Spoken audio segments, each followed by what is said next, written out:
Hello and welcome to BYJU'S Exam Prep IAS. As part of a comprehensive news analysis today, we'll be discussing 7 important articles out of the Hindu newspaper. But before we begin, a very important announcement for you. Good morning to all of you. That we have a very interesting workshop coming up on 5th August at 6 p.m. which is going to deal with the approaches towards prelims and mains preparation, which is going to be taken by Anubhav sir itself. The fact is that this will add to your preparation generally, and you can register for free now, and the link is given in the description below. With this, let's look at the topics which we are going to cover for today. First, we'll discuss a major potentiality which is developing vis-a-vis the Russia-Ukraine crisis, which is the Jeddah meet which is going to happen on Saturday and Sunday. Thereafter, we'll talk about startup environment and how deep tech has now become a very important concept.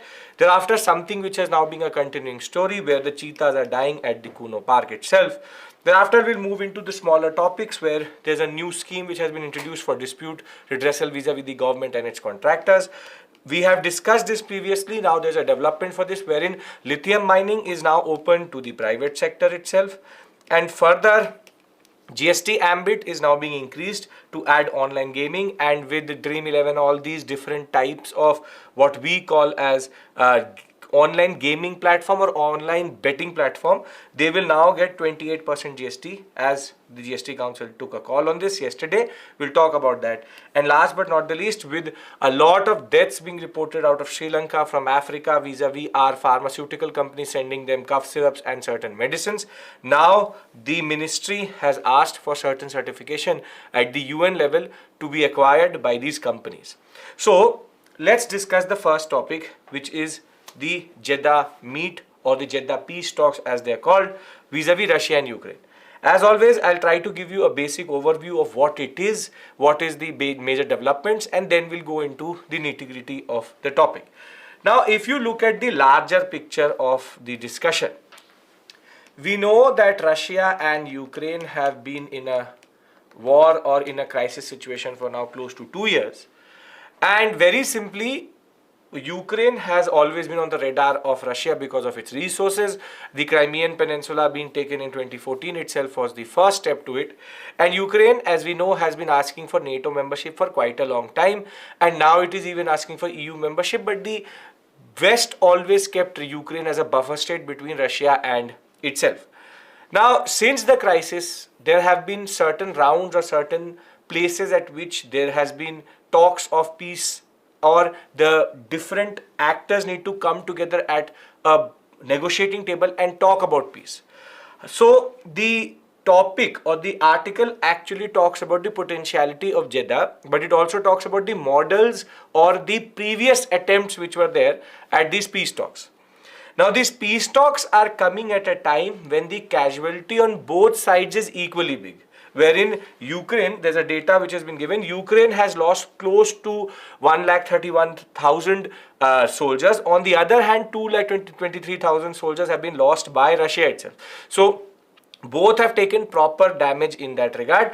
Refugee crisis has been created within Ukraine itself because people are moving out of the annexed territories.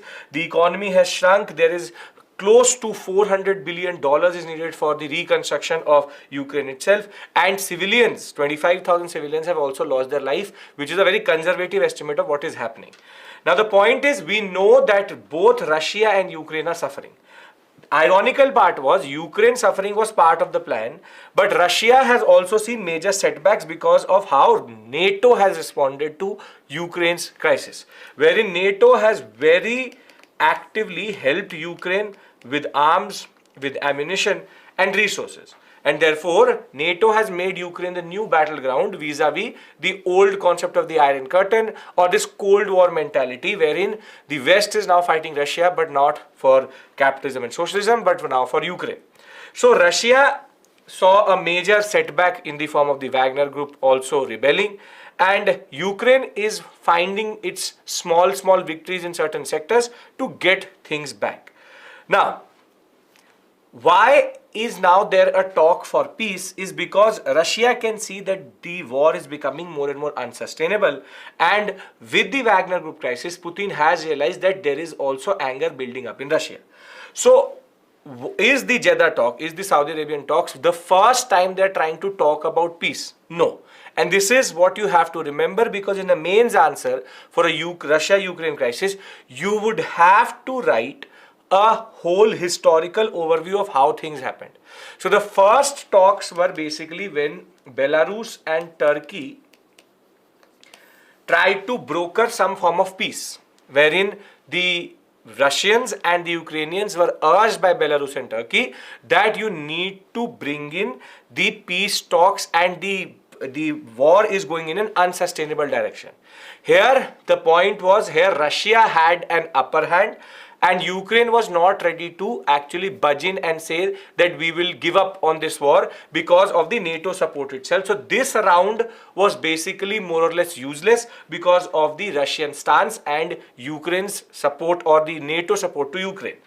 Thereafter, as soon as the International Criminal Court now gave a warrant for Putin, that thereby saying that he is basically wanted for war crimes itself, thereafter the Belarus and Turkey route fully closed, because very simply now the international environment or the international perception of Putin became that he is at fault, and he is at fault for the Ukraine crisis, and the ICC then issued a very important warrant against him, and that is why he has recently cancelled his South Africa trip, because South Africa is part of the ICC regime and the South Africans would then be liable to arrest him. That is why he stopped it.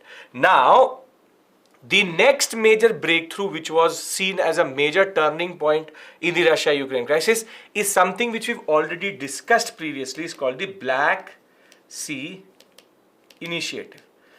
Now, the Black Sea Initiative, if you remember, we did last week, is the concept that food grains, fertilizers are the two most important exports of Ukraine. And therefore, Russia said that we will allow for food grains and fertilizers and basic raw material to exit the ports of Ukraine to go into the different parts of the world, and specifically the China export was something which they were very concerned about.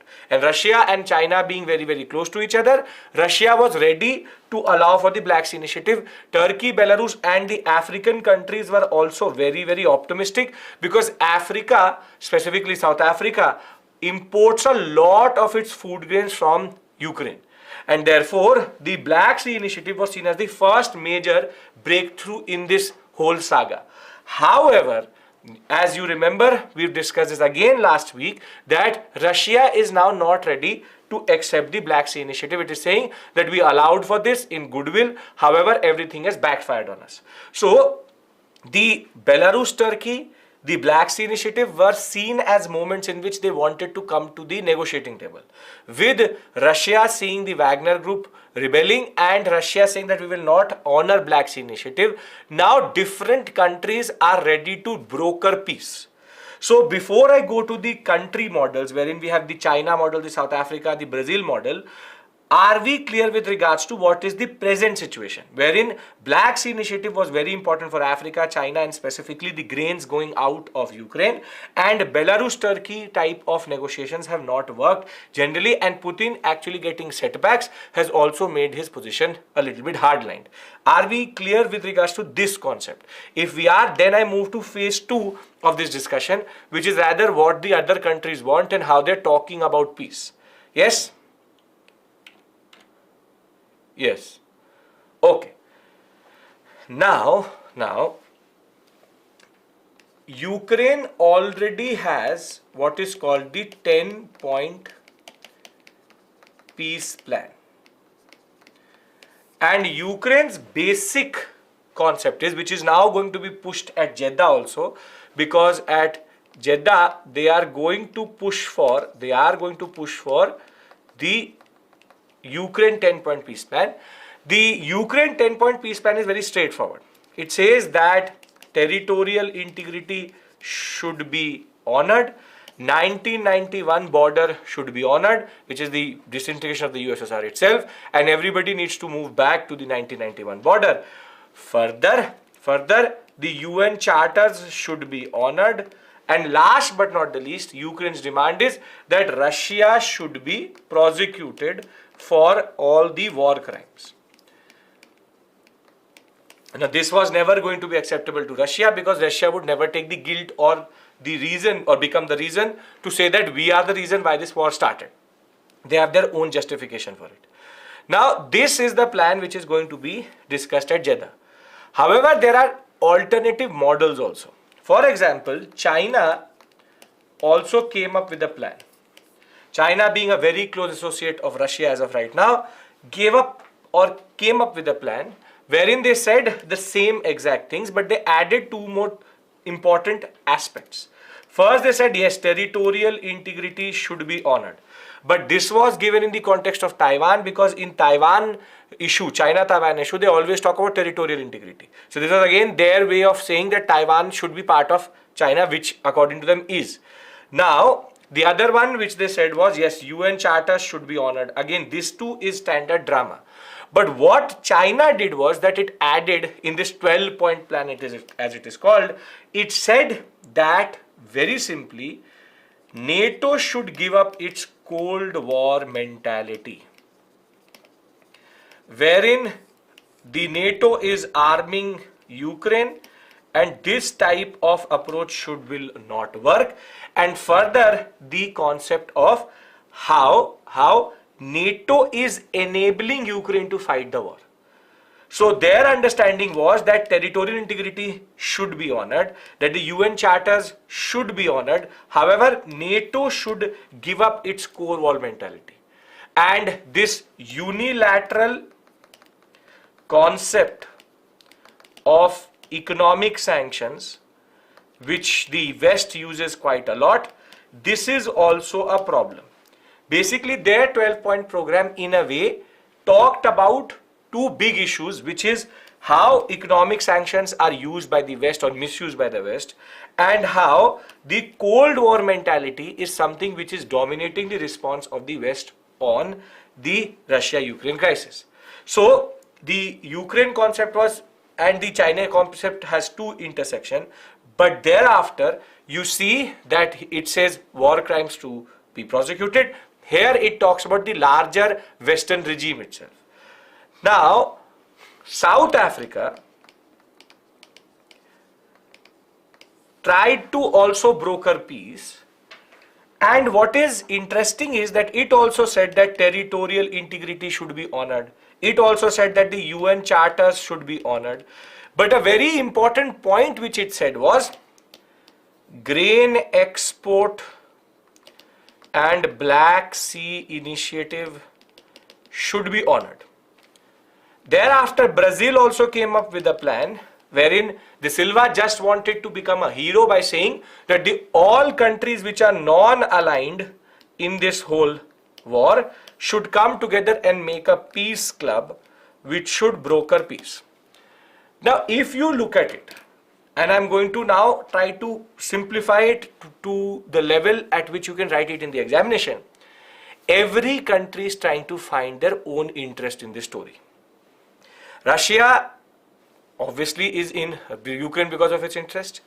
China is using it as a way of saying that if I take Taiwan, do not push this Cold War mentality or this unilateral sanction concept. South Africa says we don't care really, but what we care about is grain export should not be stopped because Africa is extremely dependent on Ukrainian grain. Further, Brazil wants its place in the larger politics of the world. Therefore, it is saying that we are ready because we are not either with the Russians or with the Ukrainians. We are ready to broker peace. So therefore, very simply, this whole model or this process of peace talks is skewed and problematic because everybody is pushing their own interest. And with this, basically, the Jeddah talks become equally interesting because what will be the interest of Saudi Arabia, what will be the interest of countries like India, where we are also being called at the negotiating table, and will the 10-point program of Ukraine actually be accepted? This is the question which is there, and this is the basic point. The article has been written in a little bit very lengthy way. I am trying to actually bring in the basic points to you. So are we clear with regards to the present situation, the earlier negotiations, and the 4 models which are as of right now available? Yes? Okay, so let's go into the smaller details then. Very simply, we know that on August 5th and 6th, Jeddah will hold the negotiating talks between Russia and Ukraine. India, Brazil, other European countries along with the US and Ukraine will be attending it. Further, the simple point is Ukraine will be pushing its 10-point peace program which it propagated last year. Now, what is this program? Ukraine and Russia both have signaled to the fact that they are ready to negotiate at the global platform, but they're not ready to accept anything which is already in the news itself or already everybody who has proposed it. Very simply, Zelensky has been pushing a 10-point program, and these are the basic points. First, territorial integrity till 1991 when the USSR broke up. Thereafter, the reaffirmation of UN charters, and the third, which is the problematic for Russia, which is that Russia should be prosecuted for war crimes. This is called the 10-point program or 10-point plan of Ukraine. This is not acceptable to Russia, obviously. Thereafter, what has been the history of different negotiations between Russia and Ukraine? The first direct negotiation was when Belarus and Turkey were involved, and Ukraine never accepted the peace talks because of NATO support itself. The talks fully broke down once the International Criminal Court at Hague issued an arrest warrant against Putin. Then Russia was ready, and in between this period was allowing what is called the Black Sea Grain Deal or the Black Sea Initiative to go ahead, but now it is pulling out of it, and therefore multiple countries have offered multiple roadmaps to how Russia-Ukraine crisis can be solved. But these roadmaps basically have their own interest inbuilt. The interests of those countries are inbuilt into that story.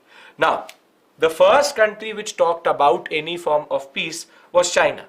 And China's 12-point plan talked about again the standard things: territorial integrity, UN Charter, ceasing of hostilities, no use of nuclear power. These are standard things. However, now comes the criticism for the West and the NATO. Abandoning Cold War mentality, and this was about NATO's effort to arm Ukraine, and then stop abusing unilateral sanctions. This is basically China using the Russia-Ukraine crisis as a way of saying that if we take Taiwan, you should not go into this type of mentality itself. So it is rather not a peace plan, but an ambiguous criticism of the NATO and the West itself. So China had no sincere intention or effort to actually broker peace. It was rather about pushing a certain type of narrative into the world. So this again is their vested interest within the concept itself. Thereafter, the South African president, he tried to talk about this peace within the Ukraine and Russia crisis, but you see how his 10-point proposal also goes into his own interest. He talks about sovereignty, sure, he talks about releasing prisoners, but then he talks about keeping exports of food grades unhindered and de-escalation and negotiation. For him, this is the most important point. This is the interest of the South African president. Therefore, again, they are putting in all these words, but they're adding their own interest in this story. Further, De Silva from Brazil wanted to say that all countries which are not aligned should go into a peace club and we will negotiate for the two sides itself. But this was his stunt to get limelight in the world stage itself because nobody cares about him. So very simply, when we are talking about Jeddah, and this is where you need to understand the larger perspective here, when we are talking about Jeddah, the point is that peace is needed, needs to be brokered, but we and basically the global South has refused to abandon Russia, which is Russia's strength also, and the West is also seeing that the war is going in the wrong direction. So Jeddah has a lot of potentialities, and August 5th and 6th is going to be extremely important for this whole story, and let us see what comes out of this whole negotiation, and can Russia and Ukraine actually reconcile their differences. So before we move on to the second topic, what do you do with all this information? A lot of things have been talked about. What do you do with this information? See, it is given that in some form or the other, Russia-Ukraine will come as a mains question. That is a surety here because it is a long drawn concept itself. Now, the simple point is, what do you do with all this information? Now, what you have to remember is the negotiations which already have happened. In this, you need to remember Belarus and Turkey and Black Sea Initiative. Thereafter, you have to discuss the models or remember the models which are there. One is the Ukraine model, which is based on all three are based on the same concept. It's the concept of war crimes, which is the sticking point for them. Then you have the China model, which is based on NATO Cold War mentality and the concept of unilateral sanction. And thereafter, you have the South African model, which is based on the concept of grain exports. Grain exports should not stop. And De Silva, or which is Brazil, has a model which is very simply Peace Club. And what you now have to remember is that all of this is going to be discussed at Jeddah, and by the time you go for your mains, you will also know what was the outcome of Jeddah itself. If you can remember what is written on this slide, the work is done, the article is clear to you, and basically this is what you take out of all this information which has been given in text and context, which you will not find in every paper, only in the Delhi edition. So are we clear with regards to this? Yes? Okay. Now, we move to the second topic, which is about startups. Again, trying to give you a basic understanding.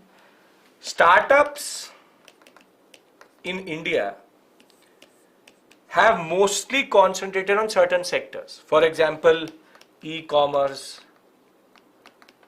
you have seller-based platforms, or you have the concept of information-based trading. And it was mostly an urban concept. Mostly an urban concept, wherein the startups were concentrated in the urban areas and they were mostly in what are called safe zones of e-commerce, wherein they did not want to take risks. These are sectors which are more or less safe.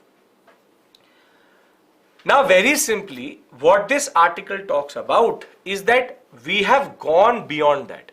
Now, please understand what is the basic point here, because what the author argues is that in the long term, this really doesn't add to the larger concept of Indian economy, because there are too many actors already there. And when we talk about Amazon, when we talk about Flipkart, when we talk about these big actors, in the long term, this was never going to do any tangible impact or have a tangible impact on the Indian economy. So what the author is talking about is that there are two major developments and two major things which have emerged in this sector. And when it comes to the startup ecosystem,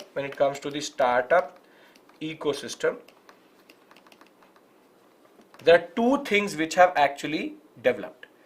The first is that they have moved out of the urban to what are called tier 2 and tier 3 cities and towns, wherein basically it is moving out or it is going into the rural Indian sector, which is extremely important, extremely significant, because that means that now the urban nature of startups is going away. But what is more important is that the startup ecosystem has now abandoned these sectors and gone for what are called deep technology or deep tech sectors. Now, what is basically deep tech or deep technology sectors? For example, drones, defense, metallurgy, AI, machine learning, telecommunications or telecom. The list is long. Artificial intelligence, remote sensing, space, robotics, biotech, pharma, electrical vehicles, drones, defense, telecommunications, semiconductors, and many more. These are called what are called deep technology sectors. Very simply, these are sectors which need a lot of research and a lot of funding and a lot of risk is there. Basically, these are called risk-driven sectors. Risk-driven sectors. These risk-driven sectors are the ones which basically need a lot of funding and there's a lot of chance for failure. So from space to defense to telecommunication to metallurgy to AI to machine learning to all the sectors which I've talked about, from biotech to medicine, the basic point is that these sectors, the payout is also quite long. Takes a lot of time, gestation period is also quite long, but these are risk driven sectors. Now very simply, these two developments are now shaping our startup ecosystem, and these two are very important and significant developments. They're very significant changes which are happening in the behavior of startups. Now understand this point, these two things you should know automatically, wherein the fact is that if there's a question on startups, you should know that what is the new development. So these are the first 2 points which you need to remember. Can you do that? Can you remember the two major developments in this sector, which is the movement out of urban sectors and the movement into sectors which are called deep technology sectors, capital intensive, risk driven sectors? Yes, very good. Now let's talk about the second part of the story, which is why is this happening? Why is this happening? Now, the reason why the author talks about this happening is because the model which is there as of right now is based on what is called risk sharing. Is based on risk sharing, that we will share the risk. So the industry or the investor is ready to share the risk. Now for you and me, what is more important is it has given a 2-step what we call as process through which we can make sure that deep tech becomes the future of startups. So till this point you have agreed with me that you understand the aspect of moving out of the urban to the tier 1, tier 2 or tier 3 cities itself, and you understand the concept of deep technology or deep tech. Now the second aspect to the story is how can we make sure that we remain in that zone itself, and for that he gives 2 basic points which are there. First is that these startups, because they are in very capital intensive sector, they should have access to capital with the concept, with the thing that these are risk driven sectors. So very simply, because not everybody is ready to lend them, they should have access to capital knowing that these are risk driven sectors, because they need money and the investor needs to understand that it could fail. But the more important point it makes is that these startups also need access to indigenous technology. The fact is that the government of India, the industry has to take these startups together and create incubators, create programs in which they are using indigenous technology, because then only it helps the Indian economy. Very simply, there's a circular concept which needs to be created, wherein the startups are innovating and doing research, and that adds to the technology which is accessible to the government, to the people. But if this research and innovation is not based on indigenous techs or technology, the point is going to be that then someone else is gaining. we need to make sure that the government of India now realizes the potential of these sectors and gives these startups access to things which they need to. So very simply, deep tech is where the startups are taking risk. So we need to make sure that they have access to capital and they have access to technology, but indigenous technology, so that they don't have to import or ask for technology which is not in India or basically adds nothing to Indian innovative sector or what we call as research and development. So these are the 2 points which it makes very as an emphasis that it will help India go forward in the startup zone itself. So I'll basically read the basic important points and then again I'll give you a summary so as to imprint this on your memory. So let's talk about what the topic or what the article talks about. Now, because he's the director of Fast India, which itself is a very important incubator. So therefore the article becomes equally important. So we know that the Startup India movement has taken up. The government of India and the industry is acting like a catalyst in that regard. But now it is not limited to metros, but has gone to suburban areas, and there are rural entrepreneurs also. So this is the first point it makes, which is that it is moving out of the urban sector. Now, the startup second important development is that it is also moving out of what is called consumer internet e-commerce into what are called deep tech sector. And very simply, these real sectors, as they are called, go beyond digital marketplace, exchange of information, and this could actually help create more jobs and add to the Indian economy. And therefore, India's science and technology can gain a lot out of the startups going into this risk-driven sectors, and it will help in a way in making sure that new capabilities and new capacities are developed in India. So we know these two major developments in that sense. Now, why is that this has been possible? Because now in the ecosystem, there's a system-wide shared approach wherein everybody is measuring this risk, everybody is measuring the progress, and everybody is sharing that risk. So it's a shared model of risk and progress. Everybody understands that it is a risky area where there could be no innovation also, but the simple point is the risk management is something very, very important. And the same standard vocabulary of startups, which is round, stages, product market fit concept, all is there. But we need to scale this multifold. Right now it is at a small scale. We need to scale it multifold. We need to make it bigger than what it is. And that can only happen through the 2 points which this article is making. First is that there needs to be availability of larger risk capital for the deep tech startups. We have to make sure that maybe the SIDBI fund or the industry or the government of India is ready to push in money into these sectors. And second is that the mass procurement of indigenous developed technologies which is accessible to these startups itself, so that they can create incubators, rapid testing centers, certification, co-creation support. Very simply, it should be that the startups add to the science and technology of India. So very simply, there are two basic points which have been made. First is that startup ecosystem is changing. It is going into deep technology plus the aspect of into the rural sector.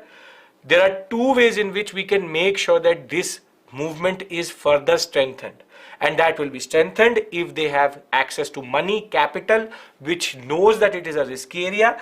And second, if we make sure that indigenous technology is accessible to these companies, to these startups at a rate, at whatever it may be, but simply to make sure that they don't use technology which is not produced in India, because then it adds nothing to the science and technology landscape of India generally.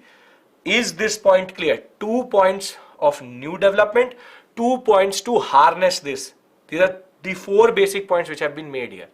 1 to rural India. The second one is deep tech. And the second, third and fourth point is how do we harness it? Availability of risk capital. Second, mass procurement of indigenous developed technologies. Basically co-creation, cooperation from the government itself. That's it. Okay. Now, The last major topic which we discuss is something related to the cheetahs. We know that 20 cheetahs were brought in from Namibia and South Africa, and recently, as of yesterday itself, a female cheetah called Dhatri has died because of a parasitic infection. Now, what is the basic picture here? See, the cheetahs are coming not from temperate countries. Obviously, it's not a temperate animal itself. It is coming from tropical countries. Now, we have given them geotags. The geotags is nothing but a collar. They wear something like this on their neck, and it has a GPS so that we can track them. Now, there are close to 9 deaths which have been reported, and then we get to know that once the collar is basically not able to report any form of pulse. Now, very simply, these 9 deaths, a new trend has emerged, wherein because the collar is always touching the neck of the animal, it is leading to wounds and scratches, and now parasites, ticks and insects are infecting this area of the cheetah itself. Now, what has emerged is that though these cheetahs are habitual to the environment, but they have no immunity to these parasite, ticks and insects. And therefore, what is happening is that the cheetahs are dying because of the new ecosystem they have been introduced to. So, the Kuno National Park, in which they are actually there, it's not working out in the way the government of India thought about it.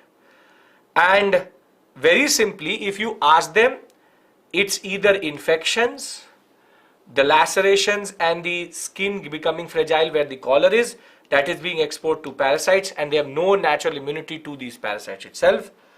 Further, these deaths are also linked to the fact that they are not very conducive to the water also.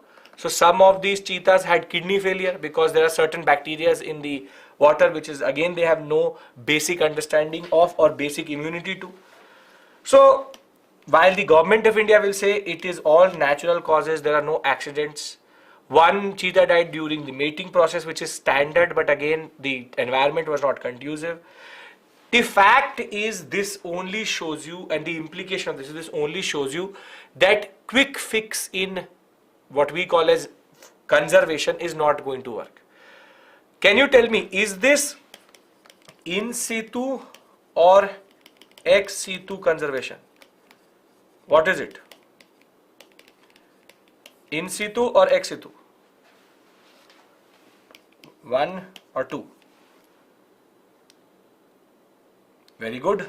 It is ex situ in the sense that in situ is where you are conserving. Ex situ is when you take it out of its context itself. This is the second route. Zoos, botanical parks has basically ex situ. Now very simply, the cheetah model of ex situ is not working. That is picking up from South Africa, picking up from Namibia and then putting them in India in a national park. Now the Supreme Court has also got involved in that sense. The fact of the matter is, this is called a quick fix. Mostly ex situ is quick fix. The cheetahs are not responding to the environment well.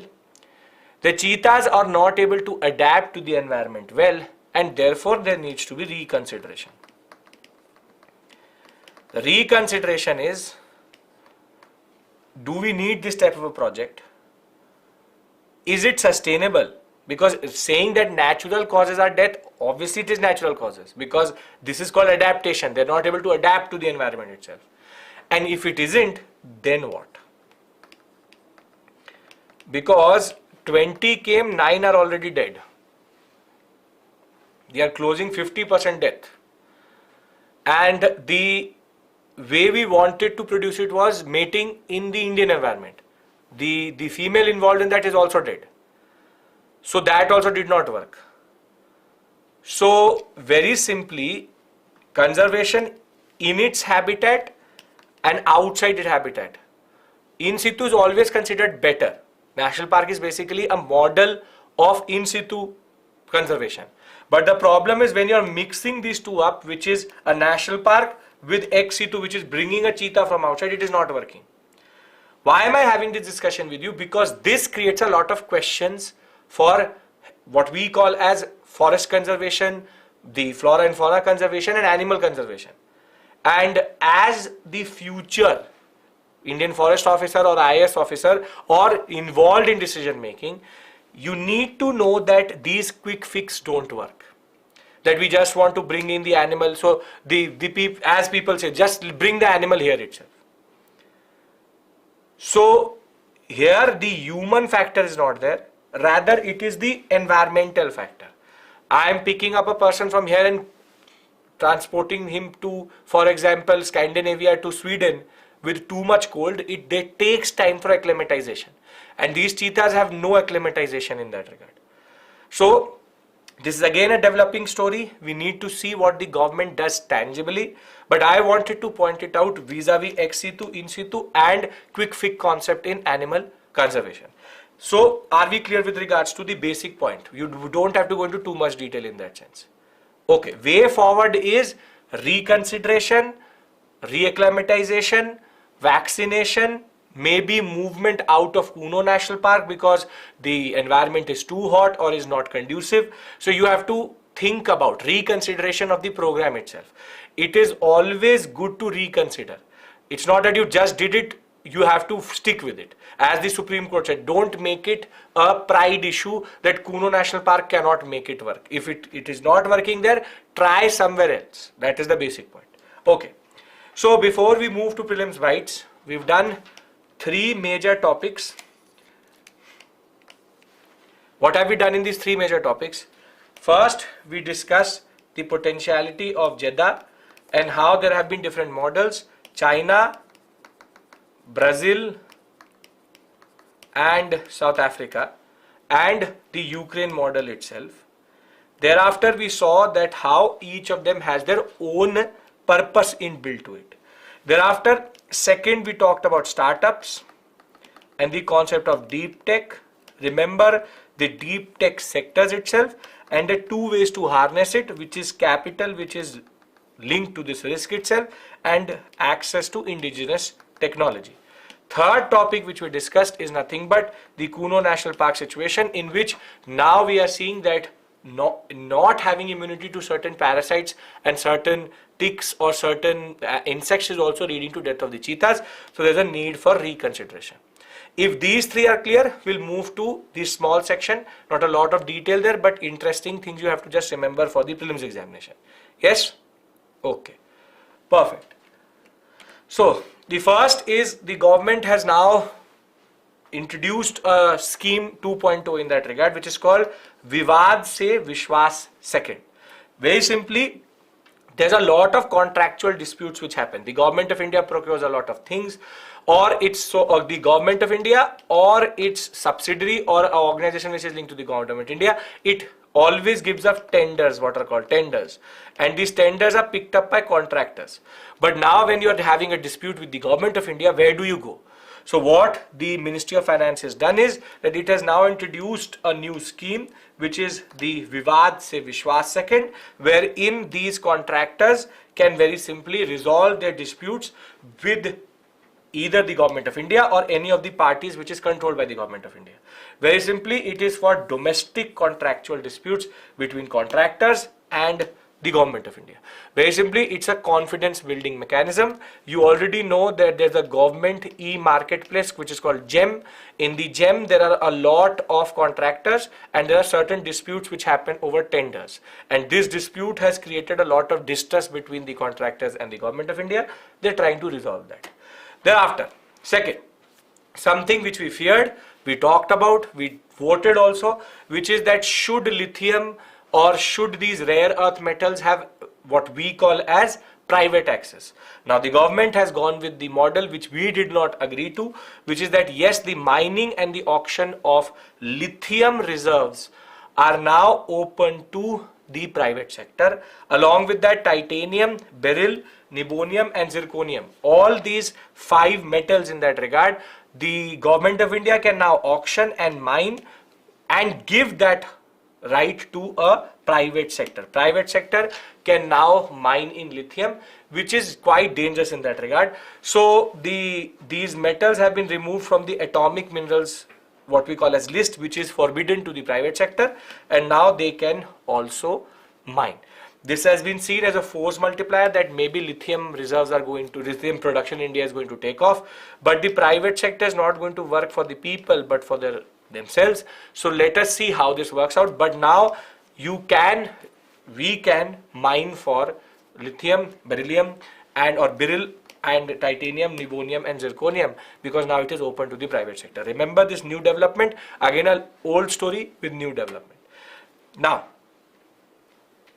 the third interesting thing is that the GST Council finally has agreed to the fact that 28% GST will be levied, which is like the luxury category, on online gaming, casinos and horse racing.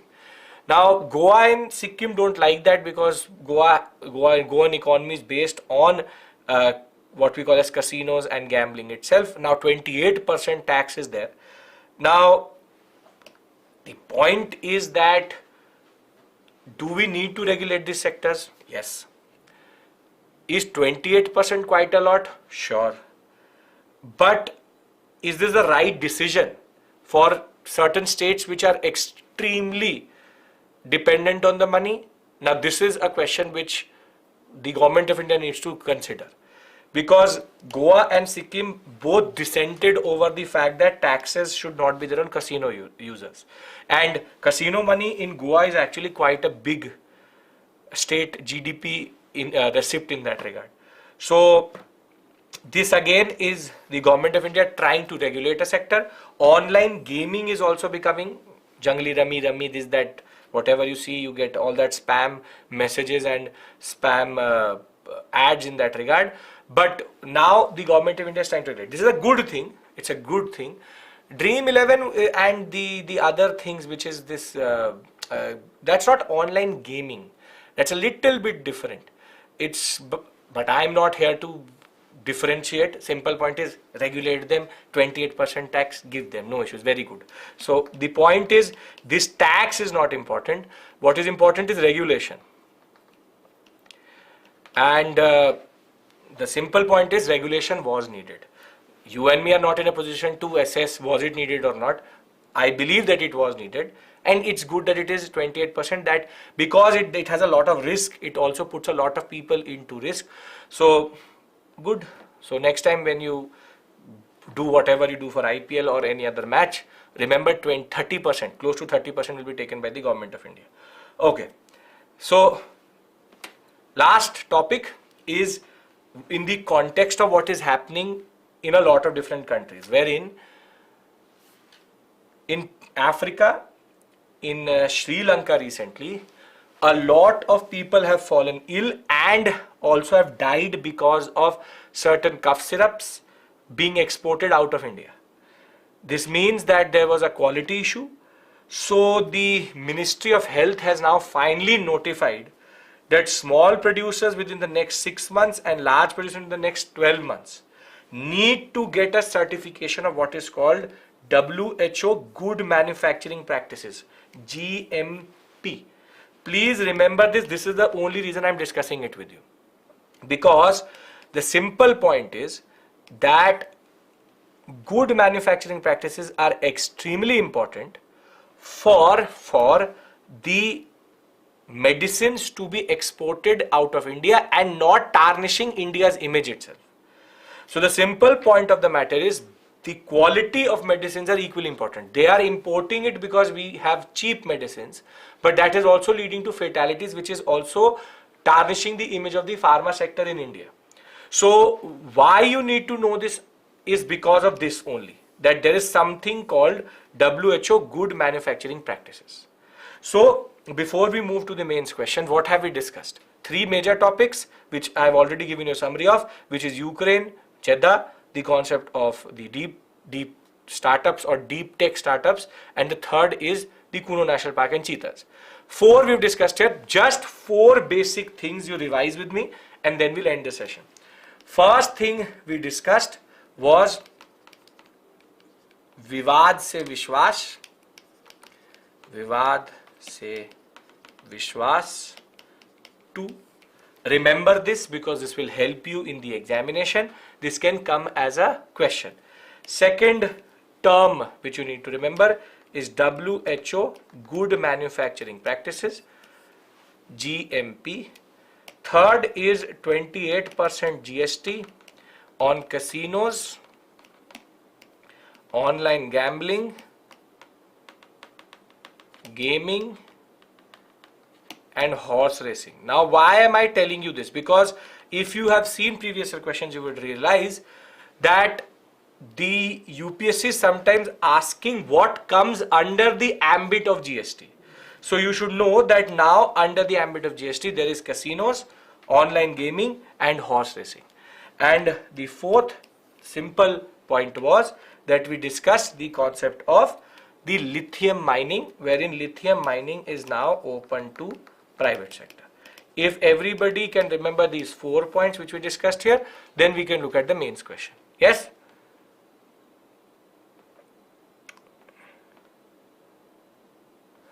Yes, okay. So let's look at the mains question.